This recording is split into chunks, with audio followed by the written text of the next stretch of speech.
श्री स्वामी समर्थ. जय जय स्वामी समर्थ. श्री स्वामी समर्थ. जय जय स्वामी समर्थ. श्री स्वामी समर्थ महाराजांच्या नामस्मरणाने आजच्या व्हिडिओला सुरुवात करूया. शुभ दुपार तुम्हा सगळ्यांना. कसे आहात तुम्ही सगळे? आशा व्यक्त करते स्वस्त असाल, मस्त असाल, स्वामींच्या सेवेमध्ये रममाण असाल. 15 फेब्रुवारी रोजी येत आहे महाशिवरात्री. महाशिवरात्री हा आपल्या सर्वांचाच, म्हणजे असं नाही की महादेवांचे भक्त वेगळे असतात. आपण सगळेच महादेवांचे, गणपतीचे, महाराजांचे, लक्ष्मीचे, सगळ्यांचेच आपण भक्त आहोत. फक्त गुरु म्हणून आपण कुणी स्वामी समर्थ महाराज, कुणी गजानन महाराज, कुणी साईबाबा महाराज, या सगळ्यांना आपले गुरु मानते. बाकी ह्या सगळ्या जसं की कुलदेवी असेल किंवा गणपती बाप्पा असतील, महादेव असतील, या सगळ्यांना आपण सगळेच मानतो. आणि महादेवाची भक्ती ज्या घरामध्ये होते त्या घरामध्ये कधीही अकाली मृत्यू म्हणजे ॲक्सिडेंटने मृत्यू किंवा आत्महत्या असे प्रकार खूप कमी प्रमाणात घडतात. म्हणजे 10% कमी मृत्यू घडतात ज्या घरामध्ये. मृत्यू म्हणजे नैसर्गिक मृत्यू नाही म्हणत मी, अकाली मृत्यू. नैसर्गिक मृत्यू हा प्रत्येकाला येणार आहे आज ना उद्या, पण आई वडिलांच्या आधी मुलगा मुलगी जाणे, आई वडिलांच्या आधी घरातली लहान माणसे जाणे, तरुण वयात आलेली मुलं जाणे, हे बरेच प्रकार खूप हल्ली घडतात. ॲक्सिडेंट घडतात. जीव आपला सुद्धा घाबराघुबरा होतो जोपर्यंत आपली मुलं आपल्या घरात येत नाहीत, आपल्यापर्यंत पोहोचत नाहीत. आणि या सगळ्यावर एकच इलाज, ती म्हणजे महादेवाची भक्ती. 15 फेब्रुवारीच्या अगदी सुवर्ण दिवशीपासून तुम्ही महादेवांची भक्ती नक्की चालू करा. आणि त्या दिवशीपासून केलेली सेवा ही तुमची फळालाच जाईल. मात्र महादेवांचा फोटो किंवा महादेवांची मूर्ती कधीही देवघरात ठेवत नाहीत. मग आपण महादेवांना कशा पद्धतीनं पूजा करतो? तर महादेवांची आपण पिंडी म्हणजेच शिवलिंग स्वरूपामध्ये पूजा अर्चना करतो, अभिषेक करतो. आणि त्यानंतर मग आपल्याला घरामध्ये या सगळ्या गोष्टींचे धक्के कमी बसतात. आर्थिक समस्या, आजारपण, मृत्यू किंवा कोणत्याही लग्न ठरत नाही, असे अनेक गोष्टींवर आपल्याला महादेव हे अत्यंत भोळे असतात आणि ते आपल्याला लवकर नवसाला पावतात. आता 15 फेब्रुवारीच्या आतमध्ये ज्यांना कुणाला, अजूनही सांगते, शिवलिंग हवं आहे त्यांनी कृपया आपल्या खाली दिलेल्या व्हॉट्सअप क्रमांकावर संपर्क साधावा. सगळ्यात महत्त्वाचे आणि माझे लाडके म्हणण्यापेक्षा की मी आजपर्यंत आहे ना शिवलिंग घरामध्ये ठेवलं असेल एवढ्या वर्षांमध्ये, तर ते फक्त आणि फक्त पारद शिवलिंग. कारण ह्याचे महात्म्यच तेवढे आहे. पारद शिवलिंग हे सगळ्यात उच्च कोटीचे मानले जाते. त्यामुळे ज्यांना ज्यांना शक्य आहे, आता यामध्ये ना 30% चांदी आहे, जसं की तुम्हाला मी कालच्या व्हिडिओमध्ये सांगितलं. आणि बाकी मग पारा आणि 1-2 धातू असतात. तर पाऱ्याचे जर ओरिजिनल कसे ओळखायचे, तर हे हातात घेतल्या घेतल्या असे निसटते, इतके गुळगुळीत असते की ते हातामध्ये राहत नाही. यातले लो क्वालिटीचे, आता तुम्ही ॲमेझॉन, फ्लिपकार्टला जरी सर्च कराल तर पारद शिवलिंग 1000 पासून आहेत. मात्र जे तुम्हाला हे कधीच काळं पडू नये असं वाटतं, आता माझं बघा एकदम चांदीसारखं चकचकीत आहे, कुठंही त्याला काळा डाग असा नाहीये, कारण हे ओरिजिनल पारा आहे. ह्यातले मोठे मोठे स्वस्त जे मिळतात ते डुप्लिकेट आहेत. त्यामुळं सांगावंसं वाटतं तुम्हाला, तुम्ही माझ्याकडूनच घेतलं पाहिजे, फक्त माझाच माल चांगला, असं मी कधीही दावा करत नाही. पण तुमचा ज्यांचा कुणाचा माझ्यावर विश्वास असेल त्यांनी अगदी बिनधास्त हे पारद शिवलिंग घ्या. ज्यांना स्थापना करायची आहे महाशिवरात्रीच्या दिवशी त्यांनी आज उद्यापर्यंत ऑर्डर करा. अगदी थोडे पीस मी यातले ठेवले आहेत, कारण हे खूप जास्त कॉस्टली आहेत, त्यामुळे मला पण एकदम आणणे झेपत नाही. म्हणून ज्यांना हवेत त्यांनी अभिमंत्रित केलेले, रोजच्या देवघरात मी आज 2ची पूजा केली आहे. 2-3 जशा ऑर्डर आहेत तशा मी पूजा करत आहे. तर महाशिवरात्रीच्या आधी सगळ्यात महत्त्वाचं आहे ते घरामध्ये पारद शिवलिंग. आता हे तुम्ही एकदा घरामध्ये, देवघरामध्ये बसवले, स्थापन केले की हे तुम्हाला कायमचे तुमच्या पुढच्या 2 पिढ्या वापरतील. असं नाही की ते खराब होईल, ते काय होईल. 2च अटी, ह्याच्यावर गरम पाणी, गरम दूध घालायचे नाही, एकदम थंड.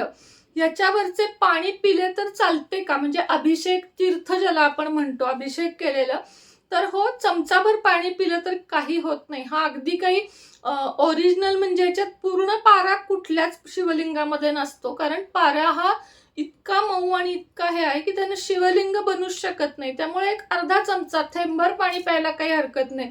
एक ग्लास किंवा पूर्णच त्याच्यात भिजवून ठेवलंय असं पाणी प्यायचं नाही. तीर्थ म्हणून आपण किती घेतो असं घेतो आणि पितो, तेवढं पाणी चालतं. मी नेहमी पिते, म्हणजे मी तर दररोजच्या सेवेमध्ये पिते, काही मला आजपर्यंत झालेलं नाही. तर ते आहे पहिलं पारद शिवलिंग. आता सगळ्यांचीच परिस्थिती असते का हो पारद शिवलिंग घेण्याची? तर नाही. मग ज्यांची परिस्थिती नाही त्यांच्यासाठी हे पितळी मात्र अँटिकचे, हे किती सुंदर आहे बघा तुम्ही, खूप छान आहे. हे सुद्धा मोठं आहे, छान आहे. मोठं म्हणजे अजून एकदा सांगते, अंगठ्याच्या वरच्या मापाचं पारद सॉरी कुठलंच शिवलिंग नाही, कुठलीच देवी देवतांची मूर्ती घरामध्ये नसावी, 3 ते 4 इंचाच्या वर नसावी. तर ज्यांची परिस्थिती नाही त्यांनी तुम्ही हे अष्टधातूचे, यामध्ये पण सोनं, चांदी, तांबे असे एकूण अष्ट म्हणजे 8 धातू आहेत. आता ह्यातले पितळेचं पाहिजे, एकदम स्वस्त आहे, पण हे आहे अष्टधातूचे. हे पाहिजे असेल तरी व्हॉट्सअप क्रमांकावर संपर्क साधा. पितळेचं शिवलिंग सुद्धा तुम्ही रोज वापरू शकता, त्याचा तीर्थ अभिषेक पिऊ शकता, त्याच्यावर सुद्धा तुम्ही अभिषेक करून सेवाही करू शकता. आणि तिसरे आणि पारद शिवलिंगाच्या बरोबरीचे ते म्हणजे स्फटिक शिवलिंग.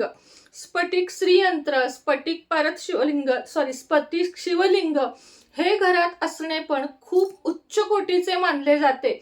दिसायला सुंदर, बर्फासारखे आणि तितकेच रिझल्ट देणारे, तितकेच परिणाम देणारे हे स्फटिक शिवलिंग सुद्धा ग्रॅमवर आहेत, वजनावर आहेत. यातलं छोटं मोठं तुम्हाला जसं हवं तसं मिळेल.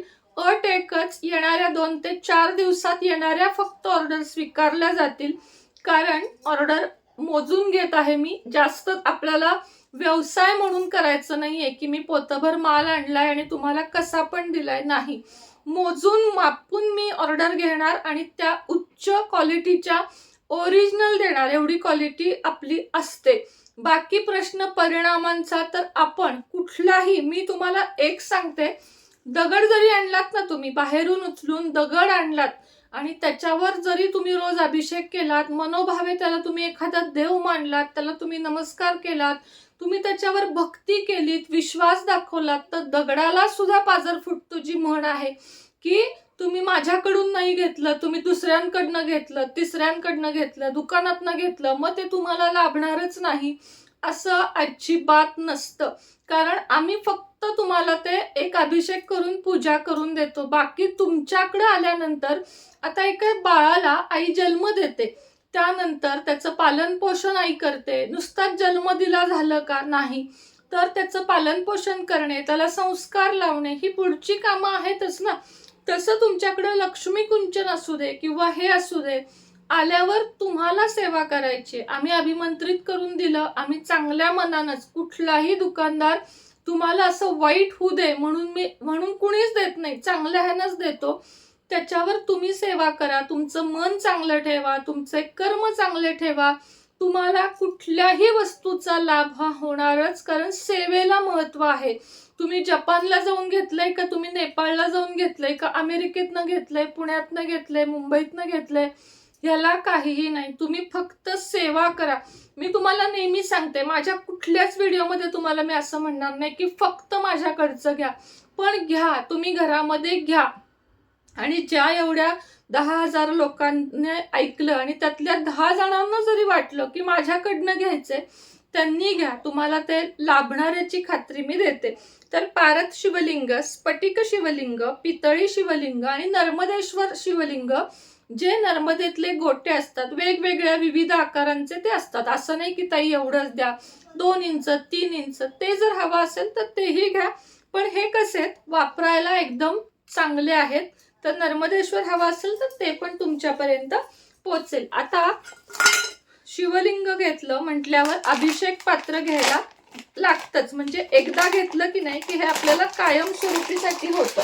आता हे तामण मी घासलेलं नाही, दाखवते तुम्हाला.